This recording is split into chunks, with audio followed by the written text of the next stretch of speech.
అందరికీ శనార్థి ఎట్లున్నారులా మంచిగున్నారులే నేనైతే మస్తుగున్నా ఇంకెందుకు ఆలస్యం ఆర్తలలో కోదాం పాండ్రి టీవీ5 సమర్పించు మాస్ మలన ముచ్చట్లకు స్వాగతం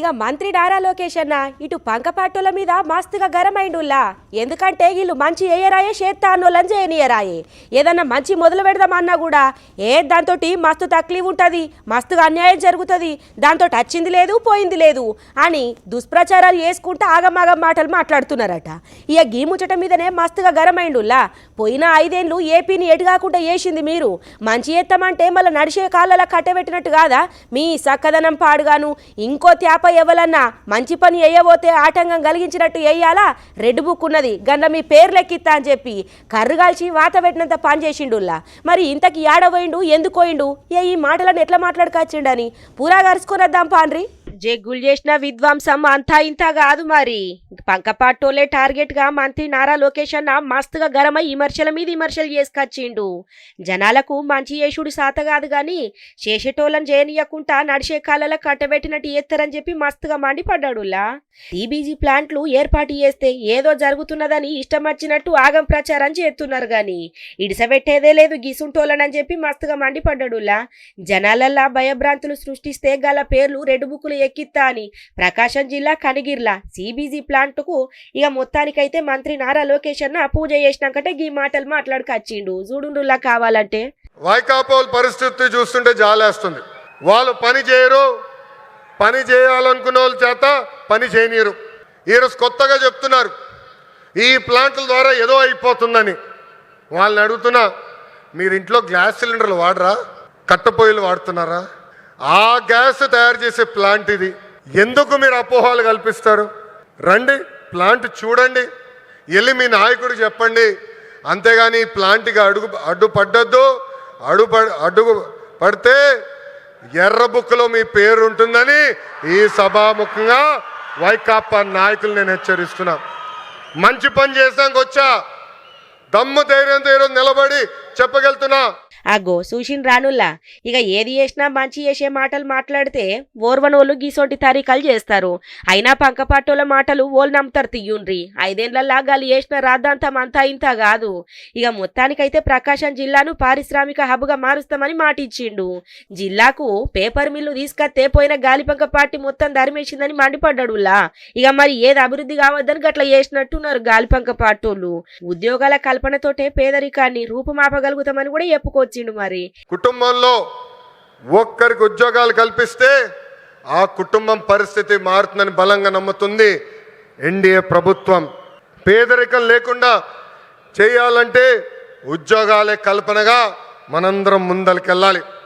నా సింగిల్ టార్గెట్ ఒకటే 5 సంవత్సరాల్లో 20 లక్షల ఉద్యోగాలు మన ఆంధ్రులు కల్పిస్తామే దానికోసం ఎక్కడికైనా వెళ్తాను ఎవరినైనా కలుస్తానని ఈ సభాముఖంగా ఆంధ్ర రాష్ట్ర నిరుద్యోగ యువకులకి నేను హామీ ఇస్తున్నా ఇక మరి ఇంటికో ఉద్యోగం ఉన్నాక ఇంకా పేదరికం యాడుంటదుల్లా ఏడాదికి 8 లక్షల ఉద్యోగాలు కల్పించుడే మా ధ్యేయము ఇక ఎట్లనే చేసి ఏడాదికి ఇంత ఉద్యోగాలు ఇస్తాము అని చెప్పి గీ తీరుగా పూజ చేసిండు రైతులు 50,000 ఎకరాలు కౌలుకిస్తే 50 ప్లాంట్ల నెలగొల్పేతందుకు రియలెన్స్ సిద్ధంగా ఉన్నది ఇక మా సర్కారు వచ్చినాక ఏపీకి భారీగా పరిశ్రమలు క్యూ కడుతున్నాయి తెలంగాణకు హైదరాబాదు కర్ణాటకకు బెంగుళూరు బ్రాండ్ అయితే ఏపీకి చంద్రబాబు బ్రాండు ఆయనను చూసి దిగ్గజ పరిశ్రమలు ఏపీకి వస్తున్నాయని చెప్పి ఇక పంకపాటోల మీద పైరై జనాలకైతే భరోసా ఇచ్చిండుల్లా ఆరుగాలం కట్టెం చేసిన పంట చేతి కచ్చటాలకు ఎండిపోతా ఉంటే గా రైతుకు ఎంత బాధ ఉంటది చెప్పుండ్రి గుండె మొత్తం దర్క పోతుంది 10-15 రోజులు నీళ్ళు ఇస్తే చాలు పంట మంచిగా చేతికొచ్చేది ఇక ఈ ఎండలకు ఈ ఏడికి భూగర్భ జలాలు యాడ మొత్తం ఎండిపోవట్టే బాయిలల్లో కూడా నీళ్లు లేకపాయే పంట పొలాలన్నీ నెర్రలు వాయవట్టే ఇట్లయితే నడవదని చెప్పి రైతులు ఇక వాళ్ళ ధైర్యాన్ని కోల్పోదేదుల్లా అందరు కలిసి ఓ కాడ కూర్చొని ఎట్లా చేద్దాం ఏం చేద్దాం పంటలు వండాలంటే గట్టిగా ఆలోచన వేయాలని చెప్పి వాళ్ళే కూలీలు అయినరు వాళ్ళే ఇంజనీర్లు అయినరు నీళ్లు తెచ్చుకొని మొత్తానికైతే పంటల్ని పచ్చగా చేసిండ్రు ఏడంటారా ఇక చూద్దాం పాండ్రి మెతుకు సీమల కరువు కోరలు జాసింది. భూగర్భ జలాలు అడుగంటిపోతున్నాయి. పంట పొలాలు ఎండిపోతున్నాయి. కనుసూపు మేరల కూడా నీళ్ళొచ్చే అవకాశమే కనబడతలేదు. ఇక గట్లని రైతులు చేతులు ఎత్తెత్తలేరులో అలా పంటల్ని కాపాడుకునేందుకు నడుం బిగించిండ్రు. ఓ భగీరథ ప్రయత్నమే చేసిండ్రు చూడుండ్రి. నెర్రలు వారిన పొలాలకు నీళ్లను వారించిండ్రు. ఎండిపోయే దశకు చేరిన పంటకు ప్రాణం పోసిండ్రు. ఇంతకుగా రైతులు ఏం చేసిండ్రు అని అనుకుంటుండ్రానులా.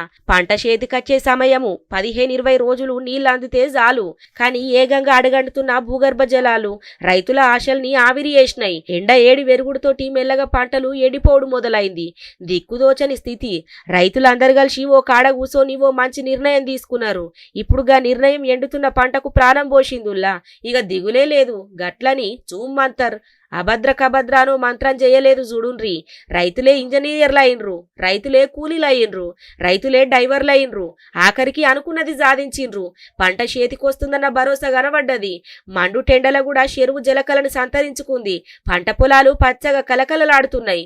మరి ఇలా శ్రమ ఎంతుందో కదా నుల్లా. పంట ఎండిపోయే దశలో ఉండే సార్. అందుకే ఎండిపోయేదానికి మేము గోదావరి నుంచి కెనాల్ నుంచి నీళ్ళు తెచ్చుకోవడం జరిగింది. అంటే జేసీబీలు పెట్టి కాలువ పూర్తి కాలేదు. అయితే మేము సాఫ్ చేసుకొని ఊరంతా కలిసి నిలబడి సాఫ్ చేసుకొని డబ్బులు ఖర్చు పెట్టి నీళ్ళు తెచ్చుకోవడం జరిగింది.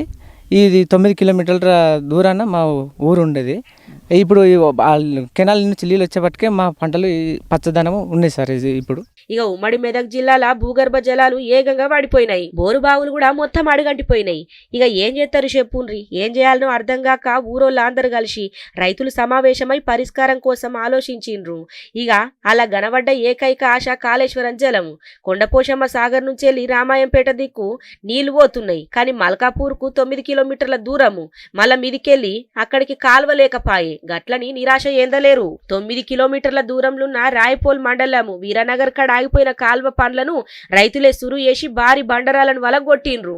మేము 20 రోజులు సార్, 20 రోజులు పనిష్ పెట్టి అన్నిష్ పెట్టి కాల్వ మాకు వీరేటిపల్లి నుంచి కాల్వ లేదు సార్. కెనాల్ కాల్వ లేదు మాకు. కాల్వ చేసుకోనికి 20 రోజులు టైం పట్టింది సార్. మాకు ఈ 10 రోజులు అయితే ఎండిపోతుండే సార్ ఇది చేను.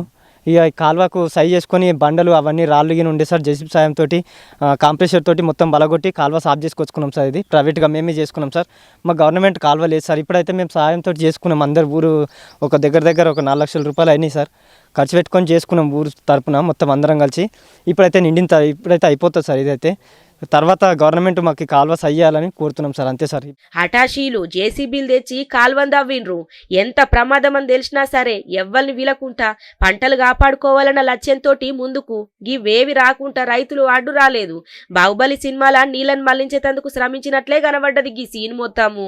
మొత్తానికైతే నీళ్లు తెప్పించుకొని పంటను కాపాడుకున్నారులా. ఈ నడుమ బ్యాంకులకు గిదో ప్యాషన్ అయిపోయింది. ఇక మరి బ్యాంకులలో అప్పు తీసుకుంటే రుణం చెల్లించకపోతే ఏం చేస్తుండ్రు. ఇంటికాడ దర్వాజలు కిటికీలు మంచంకోళ్ళు మంచాలు ఏవి దొరికితే అవి తీసుకొని పోతున్నారులా.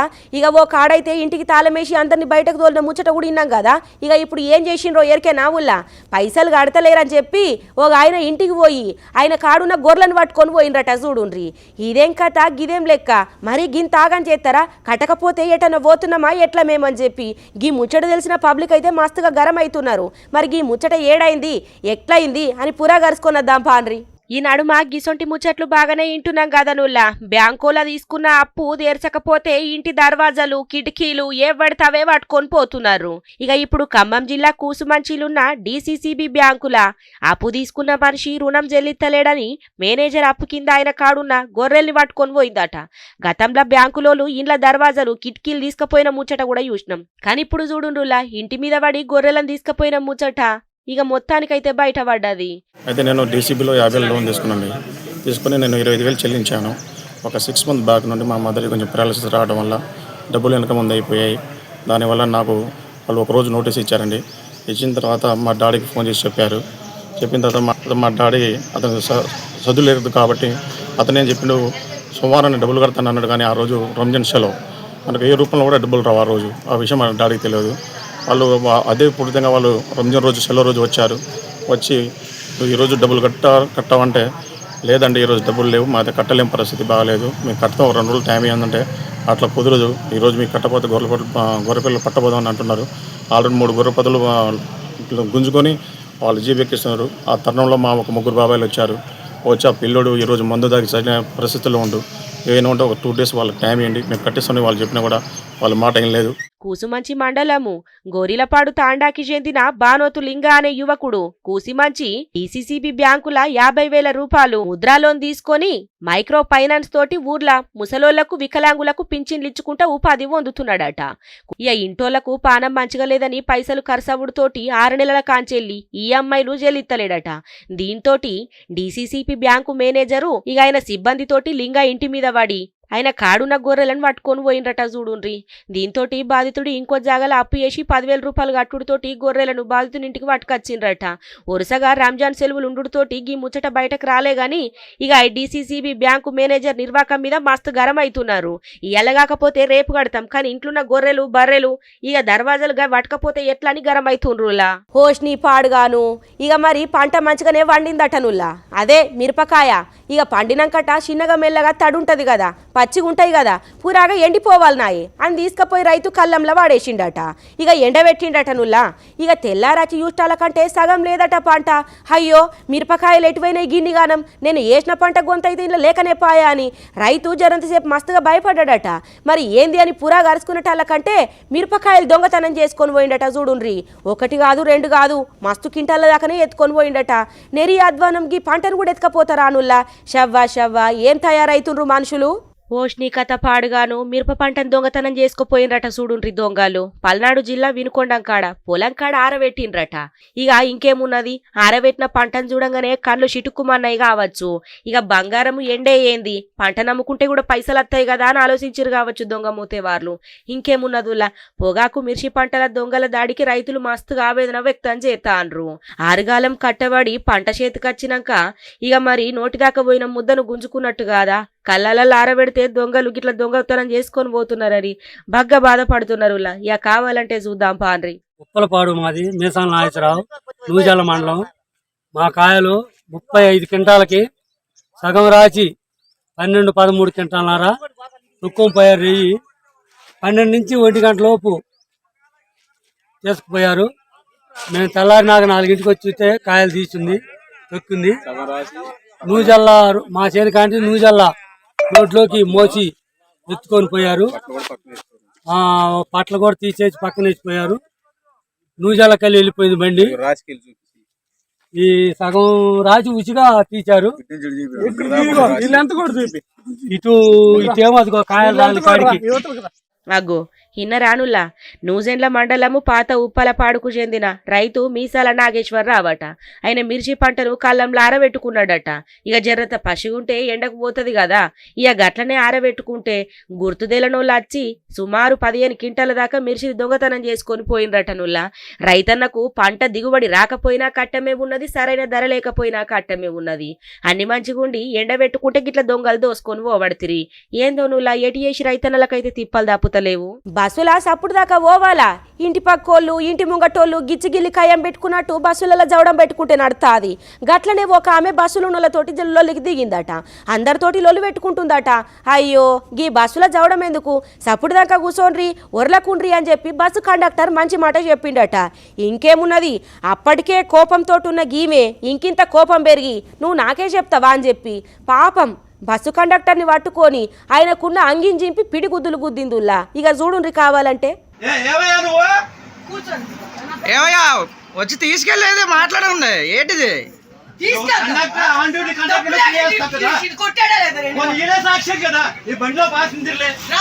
హాగో కథ పాడుగాను బస్ ఎక్కి బస్ల జవడం పెట్టిందేగాక కండక్టర్ని కూడా ఇష్టం వచ్చినట్టు తిట్టింది కదా నుల్లా. తిట్టుడు ఒకటేనా, పిడిగుద్దులు గుద్దింది పోండ్రి. మరి కాలు దొక్కినరో చెయ్యి పట్టినరో తెలియదు గాని లొల్లైతే ముదిరిందుల్లా. ఇక ముచ్చట విశాఖపట్నం నుంచి టెక్కలి పోతున్న బస్సులు అయిందనుకోరాదుర్రి. ఆర్టీసీ బస్సులా ఓ ఆమె చేసిన ఈ రంగం మామూలుగా లేదు. బస్సు పోయేది పోగానే నడుమిట్లాన్ల గుసునులతోటి జవడం పెట్టుకుందాట. మరి ఎవలేమన్నారో లేకపోతే ఈమెనే ఎవరినన్నేమన్నా అన్నది కావచ్చు. ఓ అమ్మ గిదేందిలోలి పోయే బస్సులా జవడాలు ఎందుకు ఎట్టుకుంటురు, సెపటిదాకుంటుర్రి అని కండక్టరు మంచి మాటనే చెప్పిండట. అగ్గో టికెట్ ఇచ్చటైనవు టికెట్ ఇచ్చటం లెక్కుండాలే గాని మాకే చెప్తున్నావు నీతులు అని చెప్పి కండక్టర్ మీద ఇష్టం వచ్చిన మాటలు మాట్లాడుకుంటా పిడిగుద్దులు గుద్దింది పాపము. దాడిలా కండక్టరు అంగిజింపి ఇష్టం వచ్చినట్టు కొట్టిందులా. ఇక కావాలంటే చూడుండ్రి ఓ త్యాప. వైజాగ్ కాంప్లెక్స్ లో ఒక ప్రయాణికురాలు బస్ ఎక్కడం జరిగింది. 36 మంది ప్రయాణికులు ఉన్నారు బస్సులో. ఉండేటప్పటికి కూడా ఇచ్చర్ల పోలీస్ స్టేషన్ దాటిన తర్వాత ప్యాసింజర్లతో కేకలాడుతుంటే నేనేమో కల్పించుకొని తన్నేమో అడిగాను, ఎందుకమ్మా తోటి ప్రయాణికులతో అలా గొడవ పడుతున్నామని, ఎందుకు కేకలాడుతున్నామంటే నా దగ్గరకు వచ్చి నన్నేమో ఇటు పట్టుకొని కొట్టి షర్ట్ చొక్కా చింపేసి మ్యాన్ హ్యాండిల్ చేసింది. ఆవిడని తీసుకొని నేను శ్రీకాకుళం కాంప్లెక్స్కి వచ్చి మేనేజ్మెంట్కి తెలియజేశాను. మేనేజ్మెంట్కి తెలియజేయగా టూడిపో డిఎం గారికి కూడా నేను చెప్పాను. ఆయన శ్రీకాకుళం కాంప్లెక్స్లో అవుట్ పోలీస్ స్టేషన్ ఉంది, వాళ్ళకేమో కంప్లైంట్ చేయమని చెప్పారు. చూసిన రానుల్లా జవడం పెట్టుకోకుండా సప్పుడే అనుకుంటున్నందుకు కండక్టర్ని ఇష్టం వచ్చినట్టు కొట్టింది. ఇదేం లెక్క గిదేం తరీకా చెప్పుండ్రి. అసలు ఏం చేస్తున్నాము, ఎక్కడున్నాము, జనాల నడుమిట్లా గిట్లా ఆగం పనులు చేసి ఆగమైతమా అన్న ఆలోచన లేకుండా గివేం బుద్ధులు గివేం కథలు. ఇక కండక్టర్ మీద మహిళా ఈ రంగం అంతా సెల్ ఫోన్ లో ఈడియా తీసిండు డ్రైవరు. ఇంకా మరి తీసి సోషల్ మీడియాలో పెట్టటాల కంటే గిర్రా గిర్రా చక్కర్లు కొడుతుంది చూడుండ్రి. ఏటమ్మా ఇది? ఎవరమ్మా ఎవరు కొట్టారు నిన్ను? ఎవరు కొట్టారమ్మా నిన్ను? ఎవరు కొట్టారు నేను చెప్పు. తప్పమ్మది ఏంటి? ఎవరు నీతో గొడవారు? హబ్బర బిడ్డో భలే మోతేవారున్నాడు పోన్రి. లోన్ కావాలని బ్యాంకుకు పోయిండట. బ్యాంకోళ్ళు మొత్తం చెకింగ్ చేసుకుంటారు కదా, మరి ఈయన సిబిల్ ఎట్లున్నది, ఈయనకు లోన్ ఇయ్యచ్చా ఇయ్యరాదా ఏంది కథ అని పూరాగా చూసుకుంటారు. అన్ని కరెక్ట్ ఉంటేనే లోన్ ఇస్తారు. ఈయనకు సిబిల్ కరెక్ట్ లేదట. నీకు లోన్ రాదయ్యా పో అని చెప్పి రిజెక్ట్ చేసిండ్రట. అమ్మా నాకే లోన్ ఇయ్యరా అని చెప్పి మనసులో పెట్టుకున్నాడట మోతేవారి. ఇంకేమున్నది, గా బ్యాంకుకు కన్నమేసి అందులో 1 కాదు 2 కాదు 13 కోట్ల విలువ చేసే బంగారం మొత్తం ఎత్తుకొని పోయిండట. ఇంకిద్దరు ముగ్గురు సోపతిగాలను కూడా కలుపుకున్నాడట. ఒకటే త్యాప బిగ్గి బంగారం మొత్తం అమ్ముకుంటే అనుమానం వస్తుందని చెప్పి సంచిలో బంగారం పెట్టి మంచిగా బాయిల దాస పెట్టిండట. ఇక దాసి దయ్యాల పాలు చేసినట్టే గిదే కావచ్చు. హాకరికతే మొత్తం దొరికింది. ఇక చూద్దాం పాన్రి. ఇక గిన్నెలైతే ఎవ్వరు దొరకబట్టారని చెప్పి బాయిల దాస పెట్టిండు చూడుండ్రి బంగారాన్ని. కర్ణాటకల పెద్ద ఎత్తునే బంగారం రికవరీ చేసిండ్రులా. ఇక చూడుండ్రి దేవనగిరల బంగారం డంపు మొత్తం బయటపడ్డది. 17.7 కిలోల బంగారం అట. ఇక మరి సిబిల్ స్కోరు కరెక్ట్ లేదు అని చెప్పి లోన్ రిజెక్ట్ చేసిండట నువ్వులా. ఇక ఈయనకు లోన్ కావాలని బ్యాంకుకు పోయిండట. బ్యాంకుకు పోతే బ్యాంకు వాళ్ళు ఏం చేస్తారు, అన్ని కరెక్ట్ ఉన్నాయా గీలకు లోన్ ఇయ్యచ్చా అని చూసిస్తారులా. ఇక అన్ని కరెక్ట్ ఉన్నా ఒకటి కూడా కరెక్ట్ లేనప్పుడు ఏడికెంచి ఇస్తారు చెప్పుర్రి, మీకు లోన్ రాదు అని చెప్పిండట. నాకే లోన్ ఇయ్యరా అని కోపంతో ఊగిపోయిన మోతేవారి ఇంకేమున్నది బ్యాంకుకు కన్నమేయాలని ఆలోచన చేసిండు. ఇద్దరు ముగ్గురిని సోపతిగాలను కూడా కలుపుకున్నాడట. బ్యాంకు మీద పడి మొత్తం దోసుకున్నాడులా. దాదాపు 13 కోట్ల విలువ వేసే బంగారాన్ని దోపిడీ చేసిండు. ఇక ఎమ్మట్నే అమ్ముతే అందరికి అనుమానం వస్తుందని చెప్పి బాయిల దాస పెట్టిండ్రు దొంగలు. ఇక దాసి దయ్యాల పాలు చేసుడంటే గిదే కావచ్చు పోన్రి. ఇక తీసుకుపోయి బాయిలో పెట్టిండట. ఇక ఒకటే త్యాప అమ్ముతే అందరికి అనుమానం వస్తుందని చెప్పి కొన్నొద్దులైనాక అమ్ముదామని అనుకున్నాడేమో. చూడుండ్రి పేర్లు ఎట్లా పెట్టిండ్రో. ఆడికేం చీడిదాకా గోనున్నాయా, ఉంగురాలు, నకిలేసులు, బంగారు గొలుసులు, అబ్బా 1 2 మొత్తానికైతే బ్యాంకు మొత్తం దోసుకున్నాడు మోతేవారి. ఇక ఎట్లనోవో త్యాపగాని బయటపడి మొత్తం దొరికిపోయి రికవరీ చేసిండ్రు పోలీసోళ్ళు. ఇగో ఇవ్వన్నట్టుల్లా ఇయాల్టి టీవీ5 సమర్పించు మాస్ మలన ముచ్చట్లు. చూస్తూనే ఉండురి. మళ్ళీ రేపు దాకా ఇగుంటా మంచి ముచ్చట్లతోటి మళ్ళీ రేపు కలుద్దాం.